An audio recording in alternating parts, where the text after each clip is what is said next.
नाला नगर के गांव में रंगैया और रंगम्मा कहकर एक जोड़ा रहते थे। दोनों बहुत अच्छे थे और बहुत दयालु थे। उनके घर के बगल में रहने वाले सुब्बैया और सुब्बम्मा कहकर एक जोड़ा बहुत कंजूस थे, बिल्ली को भी भीख नहीं देते थे। रंगैया वाले उनके घर के सामने ही एक ठेले के ऊपर एक बर्गर तैयार करके बेचते थे। उसके लिए पहले उबाले हुए अंडों को छीलकर उनको 2 टुकड़ों में करके उस अंडों का पीला भाग को तेल में मसाला डालकर अच्छे से तलाकर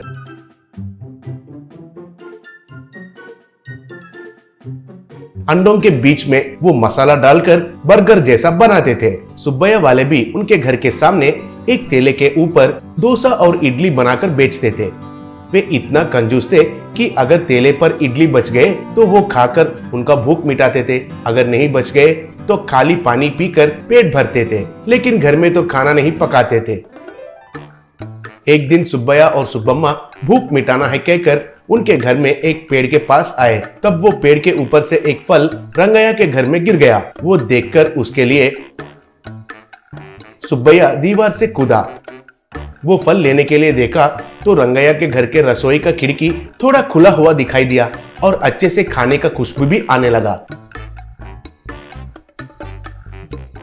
वो धीरे से रसोई का दरवाजा खोलकर अंदर जाकर देखा तो बर्तनों में बचा हुआ खाना दिखाई दिया।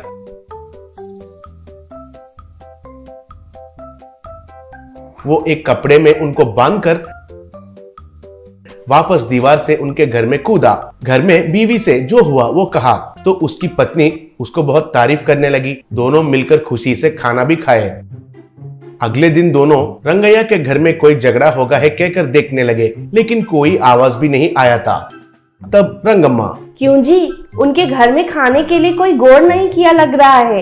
कैसे इंसान है पता नहीं। उनके घर में हर रोज चोरी करके खाने से भी कुछ नहीं होगा। तुम वही काम पर रहो, बोली।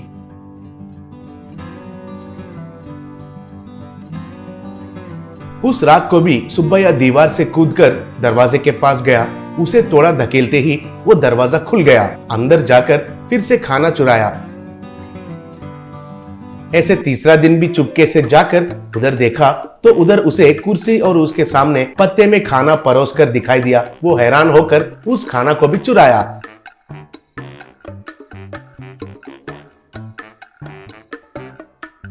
अगले दिन रंगैया के घर के आगे भीड़ था। वो देखकर सुब्बैया वाले थोड़ा घबरा गए।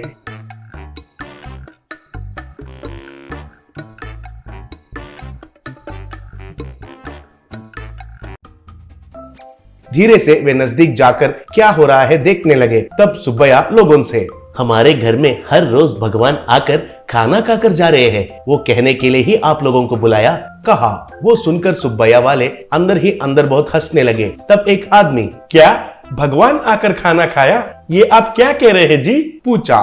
तब रंगैया, हाँ भाई, हर रोज भगवान आकर खाना खाकर जा रहे हैं। पहले दिन खाना गायब होने से कोई कुत्ता या बिल्ली खाए होंगे कहकर मेरी बीवी ने बोली थी, लेकिन मैं तो भगवान खुद आकर खाए होंगे सोचा, इसलिए दूसरा दिन वो क्या है जानना है कहकर खाना ज्यादा बनाकर दरवाजा को भी बंद करके रखे थे, फिर भी खाना गायब हो गया। हम हैरान होकर तीसरा दिन पत्ते में खाना परोसे थे, इस बार पत्तों के साथ साथ खाना भी गायब हो गया, फिर ये तो जरूर भगवान का ही काम है, कहा। वो सुनकर लोग, हाँ ये तो भगवान ही है, भगवान ही है कहकर चिल्लाए। तब ये सब देखकर सुब्बैया और सुब्बम्मा बहुत खुश होने लगे। तब एक आदमी, आपके घर में आने वाले भगवान को हम भी देखते हैं जी, क्या कहते हैं लोगों, कहा। तब लोग, हाँ सबको देखना ही है, सबको देखना ही है कहकर चिल्लाने लगे। तब रंगैया, अच्छी बात है, लेकिन आप सब लोग देख रहे हैं कहकर भगवान नहीं आ सकते हैं, इसलिए चुपके से देखना सही होगा, कहा। वो सुनकर लोग ठीक है कहकर मान लिए। उस दिन से लोग उनके घर के आसपास छुपकर उस रसोई के तरफ ही देखने लगे। चोरी करने के लिए देख रहा सुब्बैया को वे लोग दिखाई देकर वो रुक गया।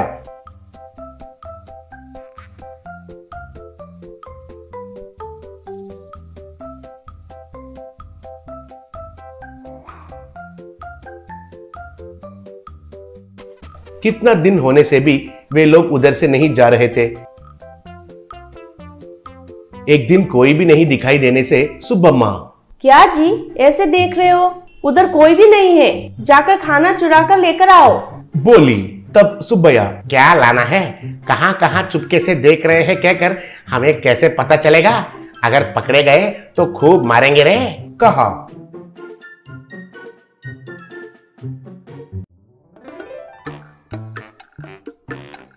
एक दिन रंगैया और रंगम्मा उनके ठेले के पास आए।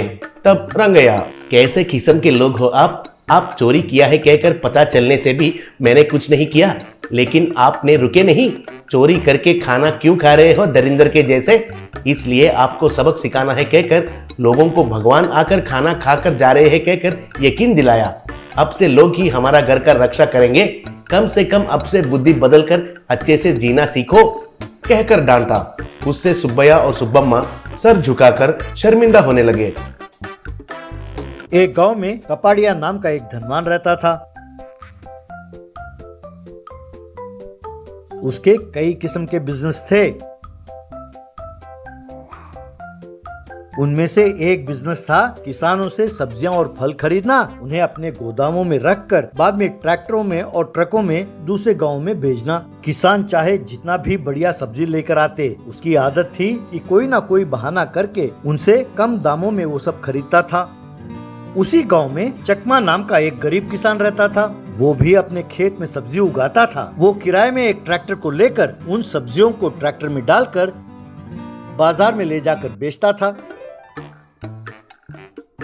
वो उन सब्जियों को कपाड़िया को बेचता था। हमेशा की तरह कपाड़िया कोई ना कोई बहाना करके कम दाम में सब्जी खरीदता था। कपाड़िया, अरे चकमा, जब देखो पैसों के पास किरकिरी करते रहते हो। भाई टमाटर को तो आजकल कोई पूछता भी नहीं है। भाई तुम्हारे पास टमाटर खरीदना तो मेरे लिए नुकसान है, और रही बात तुम्हारे आलू की, भाई ये तो ठीक से उगा भी नहीं है। अब तुम ही बताओ मैं इसे बेचूं कैसे। यूं कोई ना कोई बहाना करता रहता था।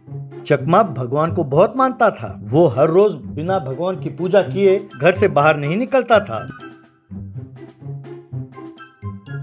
वो हमेशा गांव के बाहर एक आश्रम में जाकर वहाँ के स्वामी जी को प्रणाम करता था और उनका दर्शन लेता था। स्वामी जी चकमा से, बेटा, जब तुम बच्चे थे मैं तुम्हें तब से देख रहा हूँ, तुमने इस आश्रम के लिए बहुत कुछ किया है। तुमने मेरी भी खूब सेवा की है बेटा, लेकिन तुमने कभी मुझसे कुछ नहीं मांगा। ऐसा क्यों बेटा, क्या तुम्हारी कोई इच्छा है? तब चकमा, स्वामी जी, आपकी दया से और ऊपर वाले की कृपा से मैं बहुत खुश हूँ। मेरी कोई इच्छा नहीं है स्वामी जी। जब जरूरत पड़ेगी मैं जरूर आकर आपसे मांगूंगा स्वामी जी, कहकर प्रणाम किया।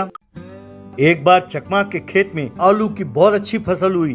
बड़े बड़े आलू उगे। उस फसल को देखकर चकमा बहुत खुश हुआ। तब उसके दिमाग में एक उपाय सूझा।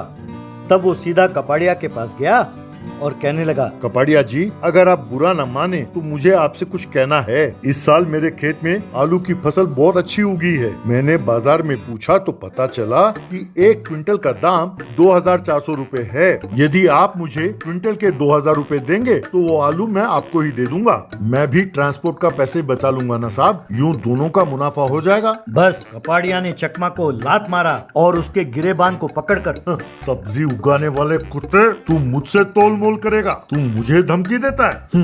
अगर सब्जी बेचने वाले तुझ में इतनी अकड़ है तो खरीदने वाले मुझ में कितनी होगी। यहाँ मैं जो कहूँ वही दाम होगा। यहाँ हर किसी को मुझे ही बेचना होगा। मैं 1 क्विंटल का 1000 रुपए से 1 पैसा ज्यादा नहीं दूंगा। अब दफा हो जाए यहाँ से। तब चकमा, साहब, किसान को परेशान कर कर कभी कोई खुश नहीं रहा। मैं उस दाम में नहीं बेचने वाला। मैं शहर ले जाकर अपना माल बेचूंगा। तब कपाड़िया, अरे ले कैसे जाओगे? इस गांव में तुम्हें कोई गाड़ी अपना किराए पर नहीं देने वाला। अरे तुम्हें तो बैलगाड़ी भी नहीं मिलेगी। इतना ही नहीं, गांव के चारों ओर मेरे आदमी पहरा देंगे। अगर तुम उनके हाथ लग गए, वो तुम्हें और तुम्हारे आलू का कचूमर बना डालेंगे।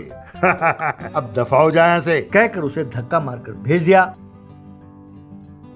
उसके कहे मुताबिक ही गांव में हर किसी ने चकमा को अपना ट्रैक्टर किराए में देने से मना कर दिया। ऊपर से सब मुफ्त की सलाह देने लगे कि कपाड़िया के तय किए हुए दाम में ही उसे बेच दो, उससे पंगा क्यों लेते हो। तब चकमा समझ नहीं पाया कि वो क्या करे।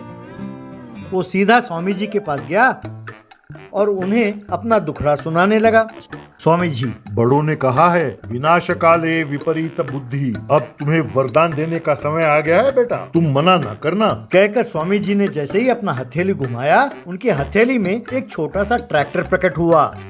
स्वामी जी ने वो ट्रैक्टर चकमा को दिया और कहा, बेटा जब तुम चाहोगे ये ट्रैक्टर विराट हो जाएगा और जब चाहो ये छोटा हो जाएगा। इतना ही नहीं, तुम जो भी काम इससे कहोगे ये ट्रैक्टर करेगा। तुम इस ट्रैक्टर का इस्तेमाल करो और अपना आलू इसमें ले जाकर बेचो। विजयी भवा कहकर उसे आशीर्वाद दिया।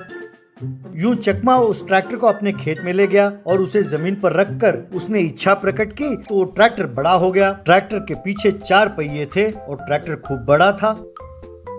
चकमा ने उस ट्रैक्टर में आलू को भरा और फिर जंगल के रास्ते से वो शहर की ओर जाने लगा। लेकिन कपाड़िया के एक आदमी ने उस ट्रैक्टर को जाते हुए देख लिया। उसने तुरंत जाकर ये बात कपाड़िया से कही। चकमा ने अच्छे दामों में उस आलू को शहर में बेचा और फिर पैसे लिए। फिर उसके इच्छा प्रकट करते ही वो ट्रैक्टर एकदम छोटा हो गया।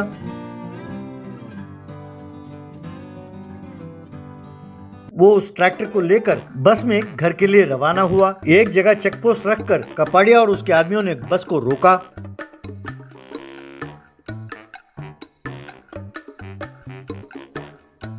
चकमा से कपाड़िया, मैंने गांव में पता किया, सबने कहा तुम्हें किसी ने ट्रैक्टर नहीं दिया, तो फिर तुम्हें ट्रैक्टर कहाँ से मिला? चुपचाप बोलो, आलू बेचकर जो तुम्हें पैसे मिले हैं वो मुझे दे दो और निकलो यहाँ से, वरना खूब पिटोगे। तब कपाड़िया का आदमी, साहब इसके हाथ में जो ट्रैक्टर है इसी में वो आलू लेकर गया था, यही है वो ट्रैक्टर, यही है। पर साहब ये इतना छोटा सा कैसे हो गया? यूं कह ही रहा था कि चकमा ने ट्रैक्टर को नीचे रखा और उसने इच्छा प्रकट की। तब ये ट्रैक्टर एकदम बड़ा हो गया। चकमा ने जैसे ही इच्छा प्रकट की कि कपाड़िया और उसके आदमियों को मारे, उस ट्रैक्टर ने जाकर कपाड़िया और उसके आदमियों को मारना शुरू किया।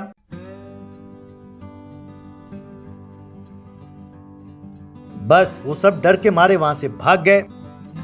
उस दिन से चकमा अपने ट्रैक्टर में सब्जियों को शहर में ले जाकर बेचने लगा और खुशी खुशी जिंदगी बसर करने लगा।